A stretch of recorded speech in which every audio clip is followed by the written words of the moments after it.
বাবার চরণে শতকোটি প্রণাম। সমস্ত ভক্তবৃন্দের চরণে আমার শতকোটি দণ্ডবত প্রণাম। ওং গুরু তব কৃপাহি কেবলম, ওং গুরু তব চরণম শরণম। বাবার মানে যেটা নির্দেশ দিচ্ছেন সেটাই আমি বলছি। আমার নিজের বলার কোনো ক্ষমতা নেই। তো এটা হচ্ছে যে বাবার এই পদ্মশ্রী পুরস্কার পাওয়ার পরে মানে প্রচুর লোকের ইনভিটেশন আসতে শুরু করলো বাবার কাছে। তো একটা প্রোগ্রামে আমি গিয়েছিলাম তারপরে, এটা 2022-এরই ঘটনা, বোম্বেতে। তো বোম্বেতে বাবাকে ওখানে সম্মানিত করার জন্য ওখানে দেখা হয়েছিল। তো একটা ওয়ার্ল্ড রেকর্ডের একটা প্রোগ্রাম ছিল। তো সেইখানেও দেখলাম যে বাবার মানে বাবার কাছে কত নামি দামি লোক আসে, কিন্তু বাবার কাছে সেই নামি দামি লোক প্লাস যারা হচ্ছে সাধারণ লোক, তাদের দুজনের কাছে কিন্তু বাবার সমান। বাবার কোনো তার মধ্যে কোনো ভেদাভেদ নেই। যেমন রাষ্ট্রপতির কাছে পুরস্কার নেওয়ার সময় বাবার সেই ধুতি, সেই ছোট ধুতি আর আমাদের ওপরের এটা, এবং আহ, সাধারণ লোকের কাছেও সে একই পোশাকে, মানে বাবার কাছে কোনো ডিফারেন্স নেই। সব হচ্ছে মানুষ, সব হচ্ছে গোবিন্দ। বাবা সবাইকে গোবিন্দ হিসেবে দেখেন, তার মধ্যে যে গোবিন্দ আছে সেটা দেখেন। এবং সেখানেও দেখলাম যে উম বাবার সঙ্গে দেখা করার জন্য অনেক বম্বের বড় বড় স্টাররা এসেছিলেন। বাবা তাদের সঙ্গে কত নির্লিপ্ত ভাবে, কত সুন্দর ভাবে কথা বলছেন, মানে কোনো তার মধ্যে কোনো ইয়ে নেই। সবাই আসছে, সবাইকে আপন করে নিচ্ছে। যেমন তাদের মধ্যে ওই প্রোগ্রামে আমাদের দেখা হচ্ছে আমাদের যে music director, famous music director Jatin Lalit, Jatin এসেছিলেন দেখা করতে। উনিও মানে তখন ওই রাত্রিবেলা এসে, কারণ ওরা তো প্রচুর ফ্যান ফলোয়ার আছে, সবাই ইয়ে নেয়, সেই জন্য বাবার সঙ্গে একটা জায়গায় তখন পাওয়ার লোডশেডিং ছিল, বাবার সঙ্গে দেখা করে উনি বেরিয়ে গেলেন যাতে আর কেউ দেখতে না পায়। নিচেই একটা জায়গায় দেখা করে বাবার সঙ্গে বললেন, বাবা আপনার আশীর্বাদ চাই, আশীর্বাদ নিয়ে বেরিয়ে গেলেন। তারপরে আমাদের বজরঙ্গি ভাইজানের যে মেয়েটা ছিল, বাচ্চা মেয়েটা, ও ইয়েতে এসেছিল, ও বাবার সঙ্গে দেখা করলো। এরা সবাই বাবার সঙ্গে দেখা করলেন। বাবা অদ্ভুত সাবলীল সবার সঙ্গে, প্রচুর লোক দেখা করতে এলো। তো সেই ঘটনাটা ওখানেও ইয়ে করলেন যে আমরা অতজন ভক্ত গিয়েছিলাম বাবার প্রোগ্রামে, কারোর কোনো অসুবিধা নেই। এবং সব জায়গাতে বাবা যেন আগের থেকে ঠিক করে রাখছেন যে এদের জন্য এই ব্যবস্থা করা হবে, ওদের জন্য এই ব্যবস্থা করা হবে। সব বোম্বে ঘোরা হলো, সবকিছু করা হলো, এবং খুব সুন্দরভাবে প্রোগ্রামটাই হলো। একটা জিনিস লক্ষ্য করেছি, বাবার সঙ্গে যখন থাকি তখন মনে হয় না কোনো প্রবলেম, মানে কোনো প্রবলেমই বাবার কাছে ইয়ে না। শুনি যেন সব দেখছেন এবং সমস্ত ব্যবস্থাটা উনি আগের থেকে করে রেখেছেন, আমাদেরকে শুধু যেতে হচ্ছে ওখানে কাজ করার জন্য। এই প্রোগ্রামটা শেষ হওয়ার পরে বাবার একটা প্রোগ্রাম হলো কোটাতে। কোটাতেও বাবাকে আম্বে মা নিয়ে গিয়েছিলেন, ওখানেও ওখানে গেলাম। ওই কোটাতে যাওয়ার সময় একখানা খুব ইয়ে হয়েছিল, যেটা চৈতালি আমার বউ বলেছিলেন আর কি একটা ইয়েতে, যেটা আমি একটু বলি। যে আমরা আমরা তখন যাচ্ছি কোটাতে, রাস্তায় গাড়িতে গিয়েছিলাম, বাবা বলেছেন গাড়িতে এসো। তো গাড়ি নিয়ে গিয়েছিলাম। তো রাস্তায় একটা জায়গায় আমরা রাস্তায় ফলের দোকান থেকে ফল কিনতে গেছি।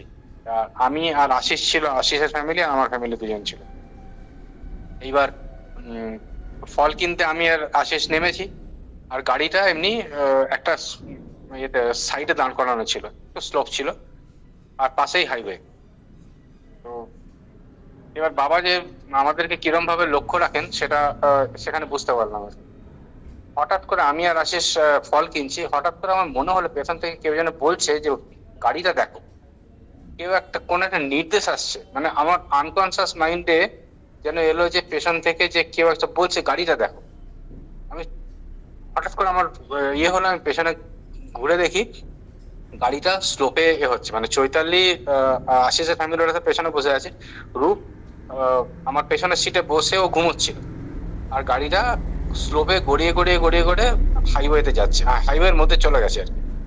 এবং আর কিছুটা গেলেই দেওয়ালে ধাক্কা খাবে, আর রাস্তা তো হাইওয়ে, মানে গাড়ি প্রচুর চলছে। তো আমরা দৌড়চ্ছি দেখে, তখন এরাও চৈতালিরা বসেছিল, ওরা দেখে হঠাৎ করে রূপকে বলছে যে তুই গাড়িটা এ কর। ও ওই ঘুমন্ত অবস্থায় জেগে ওঠে, কোনো রকমের দরজা খুলে জাম্প করে ড্রাইভারের সিটে বসে ব্রেক করেছে, ব্রেক করে মানে জাস্ট গাড়িটা দেওয়ালে ধাক্কা লাগার কিছুটা আগে হচ্ছে বন্ধ করেছে আর কি। তো মানে মানে এই যে পেছন থেকে কেউ যেন বললো যে গাড়িটা দেখো, এটা আমি বুঝতে পারলাম না যে কে বললেন, কিরম ভাবে হলো। মানে খুব বড় একটা দুর্ঘটনা ঘটতে পারতো, কিন্তু ওই দুর্ঘটনাটা বাবার কাজে যেহেতু যাচ্ছি, কোনো দুর্ঘটনার বাবা ঘটতে দিলেন না। তো এটা একখানা মানে ইয়ে। তারপরে আমাদের কোটার প্রোগ্রামটা খুব ইয়ে হলো, বাবাকে নিয়ে প্রচুর জাঁকজমক করে প্রচুর ঘোরাঘুরি ইয়ে হয়েছিল, অনেক শোভাযাত্রা করা হয়েছিল কোটার মধ্যে। এবং একটা উল্লেখযোগ্য ঘটনা ছিল আমার সামনে, এবং বাবা ওইখানেও একই জিনিস, যেখানে রাষ্ট্রপতি ভবনের ওখানে যেরকম ছিল, এত লোক দেখা করতে আসছে, বাবাকে ঘোড়ার গাড়িতে করে নিয়ে যাওয়া হচ্ছে, কিন্তু বাবা কিন্তু নির্লিপ্ত হয়ে বসে আছে, মানে কোনো তার ইয়ে নেই, ভাবলেস নেই। মানে এই গীতাতে আমরা যেটা পড়ি না, যে স্থিতপ্রজ্ঞ ব্যক্তি, তার কাছে সুখ দুঃখ, শীত গ্রীষ্ম, গরম ঠান্ডা সবকিছু হচ্ছে তার কাছে এক। বাবার কাছে কিন্তু একই জিনিস। মানে কাছ থেকে যখন দেখছি বাবাকে, যত দেখি তত অবাক হয়ে যায়, মানে গীতার সমস্ত ইয়েগুলো যেন ওনার মধ্যে আছে। এই প্রোগ্রামটা হওয়ার পরে তারপরে আরেকখানা প্রোগ্রাম যেটা ইয়ে করলেন, বাবা বললেন যে এবার আমরা ব্রহ্মকুমারীতে যাব। হঠাৎ করে একদিন ফোন এলো, সঞ্জয় আমাকে ফোন করলো যে ব্রহ্মকুমারীতে যেতে হবে। এবং ব্রহ্মকুমারী হচ্ছে, সেটা হচ্ছে মাউন্ট আবু, সেটা হচ্ছে রাজস্থান। আমি তখন থাকতাম আহমেদাবাদে। বাবা বললেন যে সঞ্জয়কে দিয়ে বলালেন যে ফাল্গুনী বাবাকে বলো ওখানে প্রোগ্রামটা অ্যারেঞ্জ করতে। আমার তখন অনেকগুলো কাজ ছিল, আমি সব কাজটা শেষ করে আমি বললাম ঠিক আছে আমি ঢুকছি ওখানে। তো আহমেদাবাদে ঢোকা হলো। এইবার ওখানে ব্রহ্মকুমারীতে প্রচুর নিয়ম কানুন মানে প্রথমে জিজ্ঞেস করলে যে কতজন লোক আসবে। তো আমরা বাবা তো সবাইকে বলছেন ফোন করে, বাবা যেরকম। তো প্রথমে ঠিক হলো, যা হিসাব করে দেখা গেলো মোটা 50-55 জন মতো লোক হবে, ভক্ত হবে। তো আমরা তখন 50-55 জন লোকের ভক্তের ব্যবস্থা থাকার জন্য, কারণ ওখানে ব্রহ্মকুমারীতে থাকার ব্যবস্থা আছে, ছেলেদের আলাদা ব্যবস্থা, মেয়েদের আলাদা ব্যবস্থা, কিন্তু তাদের জন্য পুরো রেজিস্ট্রেশন করাতে হয়। রেজিস্ট্রেশন করিয়ে তাদের জন্য কার্ড ইস্যু হয় থাকার জন্য, এই কার্ড অনুযায়ী তাদেরকে ভেতরে অ্যালাউ করে। বিরাট প্রসেস। তো 50 জন শুনে তারা যে এতজন লোক আসবে, আচ্ছা একটু করা যায় না। সঞ্জয় কোঅর্ডিনেট করছিল ওদের সঙ্গে, বললো যে 50 জন আমাদেরকে, মানে ওরা খুব কষ্ট করে 50 জনকে অর্গানাইজ করছে। প্রচুর লোক, ওদের থাকার জায়গা, মানে ওখানে তো একটা আছে, ইনস্টিটিউট আছে, যেখানে প্রচুর লোক আসে শিখবার জন্য, যোগা শিখবার জন্য, মেডিটেশন শিখবার জন্য। তো সবসময় অকুপাইড থাকে। তো 50টা লোকের জন্য খুব হচ্ছিল। তো বাবা বলেন ঠিক আছে, কোনো অসুবিধা নেই, এটা হচ্ছে once in a lifetime programme হবে, তোমরা এসো, সবাইকে নিয়ে এসো করো। এবং বিভিন্ন প্রান্ত থেকে সবাই বাবাকে কনফার্ম করছিল যে আসবে। তো সেই অনুষ্ঠানের অনুযায়ী, নাম অনুযায়ী তাদেরকে তাদের আধার কার্ড, তারপরে আইডেন্টিফিকেশন কার্ড, নাম, এজ সমস্ত কিছু দিয়ে তাদেরকে ফিট করতে হবে, তারা সিস্টেমে ফিট করবে, সেখান থেকে কার্ড বেরোবে অটোমেটিক সিস্টেম। তো এইবার যত দিন যাচ্ছে তত লোক বাড়ছে, আলটিমেটলি এই লোকটা প্রায় 100-এর কাছাকাছি পৌঁছেছে। এবং ওখান থেকে ভীষণ একখানা যে তোমরা 100 জন লোক নিয়ে আসছো, আমরা কি করে ম্যানেজ করবো। তো বাবার সঙ্গে যখন কথা বলছি, সঞ্জয়ের সঙ্গে যখন কথা বলছি, সঞ্জয় বলছে কোনো চিন্তা নেই, বাবা বলেছেন সব ঠিক হয়ে যাবে। তো অদ্ভুত ব্যাপার, 100 জন লোকেরও ব্যবস্থা ঠিক হয়ে গেল। এবং 100 জন লোকের ব্যবস্থা, বাবা বললেন তুমি একদিন আগে যাও, যেরকম বাবার থাকে, একদিন আগে যাও। এবং আমি আর আমাদের একটা ফ্যামিলি, তারা একদিন আগে গিয়ে সেই কার্ডের সমস্ত ব্যবস্থা করলাম। মানে সেই দিন রূপ, আমার ছেলে ওই পুরো মানে এটাকে এক্সেল শিট বানিয়ে করে ভোর 4টে থেকে উঠে কাজ করছে, এরকম ভাবে কাজ করে, মানে দিন রাত্রি কাজ করে ওই কাজগুলো সব করতে হচ্ছে। কারণ প্রত্যেকদিন নতুন নতুন লোকের নাম আসছে, তাদেরকে ফিট করানো, ওদের সঙ্গে কমিউনিকেট করা, এটা বিরাট বড় প্রসেস ছিল। আর যাই হোক, যখন প্রোগ্রামটা শুরু হলো তখন দেখলাম বাবা যখন পৌঁছলেন, সব জিনিস যেন কুল, কোনো চিন্তা নেই, কোনো ভাবনা নেই, সব জিনিস, সবার প্রত্যেকের ব্যবস্থা হয়ে গেল, প্রত্যেকের থাকার ব্যবস্থা হলো। আর সেবার ব্যবস্থা, এত সুন্দর ব্যবস্থা ছিল ওখানে। বাবা বললেন, বাবা আমাদেরকে আগেই বলেছিলেন যে এটা হচ্ছে once in a lifetime experience হবে, তোমরা এসো সবাই। এবং ব্রহ্মকুমারীতে বাবাকে যেভাবে ওরা আপ্যায়ন করে নিয়ে গেলেন, সেটা দেখার মতো। আমি একখানা ঘটনা একটু 2-3 মিনিট বেশি বলবো। সেটা হচ্ছে যে বাবার কৃপা কিরকম থাকে এবং বাবা প্রত্যেকটা ভক্তকে কিরকম ভাবে দেখেন। এই যে এতজন ভক্ত গেছে, বাবা কিন্তু সব হিসাব আছে যে কে সেবা নিচ্ছেন, কে সেবা নিচ্ছেন না, কি কি ব্যাপার। তো যেদিন ব্রহ্মকুমারীর প্রোগ্রাম, বাবা যেদিন ওখান থেকে আসবেন, লাস্টের আগের দিন, 2 দিন আগে, আহ, আমি আর সঞ্জয়, আমাদেরকে বাবা বললেন যে তুমি এই এদের সময় সবার সঙ্গে দেখা করে এসো। তো আমি আর সঞ্জয় মিলে সবার সঙ্গে দেখা করতে গেছি। এইবার ওখানে রাত্রি 9টা 9:30 পর্যন্ত সেবার ব্যবস্থা থাকে, তারপরে সেবা বন্ধ হয়ে যায়। আমি বললাম ঠিক আছে, আজকে আমার সেবার নেওয়ার দরকার নেই। তখন রাত 10টা বেজে গেছে। তো বলছে যে, আমি বললাম যে আমি আর সেবা নেবো না আজকে, এমনি ইয়ে করবো। সঞ্জয় বলছে না চল, বাবা নয়তো ইয়ে হবে, খারাপ ভাবে।